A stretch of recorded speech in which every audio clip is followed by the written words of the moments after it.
His throat's been cut to hell. He said his son's been shot 3 times, is buried in a grave down here at Uchi, and he wants to go get him. And not one single time do I pass this area where this occurred and that I don't think about that case. Russell County Sheriff Heath Taylor can picture it like it was yesterday.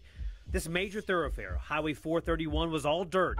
He was chief of investigation, gets an urgent call in the middle of that night 14 years ago. It was chilling. It was very like this morning, only a little colder.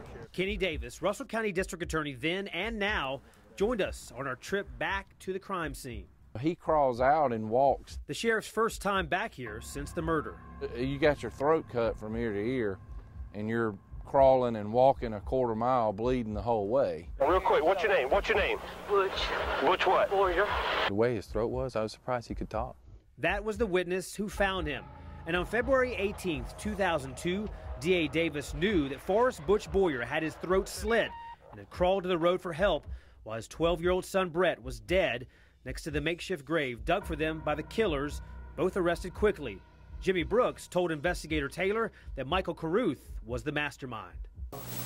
He says, okay. He says, I did this one. He says, the next one's yours. He said, Now back up now. He was buried and dug himself out. This is a bad one. It's crazy to think about that he survived that night. And that night, a bloodied Butch Boyer told them where to find his son. Open field, and you walk up and see a little boy in his jeans lying there bloodied and muddied. Flashback 14 years ago, I was there and reported on this grisly crime. Police say the suspects forced the 12-year-old all the way to the edge of this makeshift grave. Then they shot him in the head. And somewhere right around this area of these woods in Seal, Alabama is where that makeshift grave was 14 years ago. At that time, Christy Dawson was a first-year teacher at Glenwood School in Russell County. Brett was in my class, full boy, just rambunctious, precious. She was coaching softball when she got the shocking news about the 6th grader murdered. And I walked back into my babies and Brett wasn't there. And we had to come in and we had to explain to our 6th graders that their classmate was gone. She has fond memories, like Brett dancing with his girlfriend at the Valentine's dance just days before. And to this day, Butch still visits Glenwood School.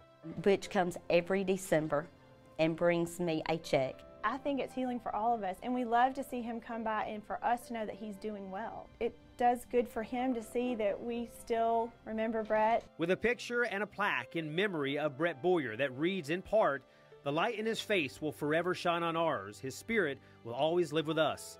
Glenwood's multi-purpose building was dedicated to him back in 2004. Every kid that walks into this gym knows him.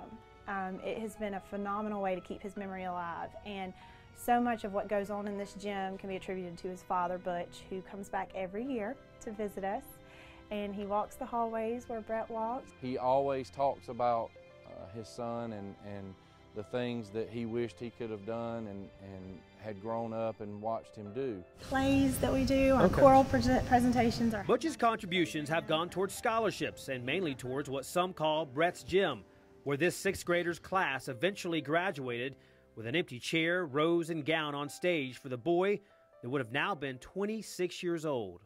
Brett physically left this class, but he never spiritually left this class. There's also a plaque outside the 6th grade hallway at Glenwood School in loving memory of Brett from his classmates, some of which still come back and ask about Butch 14 years later. It's not a good anniversary, but it is a symbol of saying, look, we still feel for you. You don't drive down past Butch's house in North Phoenix City without seeing those trees and thinking about it. 12 Bradford pears planted by Glenwood School for 12-year-old Brett. They're across from the Boyer home where that violent crime all started in 2002. Michael Carruth and Jimmy Brooks, both on death row for the last 12 years, kidnapped the father and son from here, stole money, then took them to that Highway 431 construction site. First, slitting Butch's throat, then shooting Brett, tossing him on top of his father. Right in this area is where the shallow grave was. Hey, Bobby's back in there trying to get some more money. Okay, who did this? Jim Brooks. And Brooks confessed. I had to shoot him. shooting. It's fucking ridiculous. That's frightening to the community because you can say, if it can happen to Butch Boyer, it could happen to me. Russell County Sheriff still talks to Butch, who he says works hard every day, honoring his son, waiting for the evil pair to be executed. He has some peace and closure with the case and with the way it turned out. Every day walking by, I look at him and just smile, and knowing that he's looking down, you know, and looking down on his father and saying, you know, hey, Dad, I'm okay. Go ahead and live.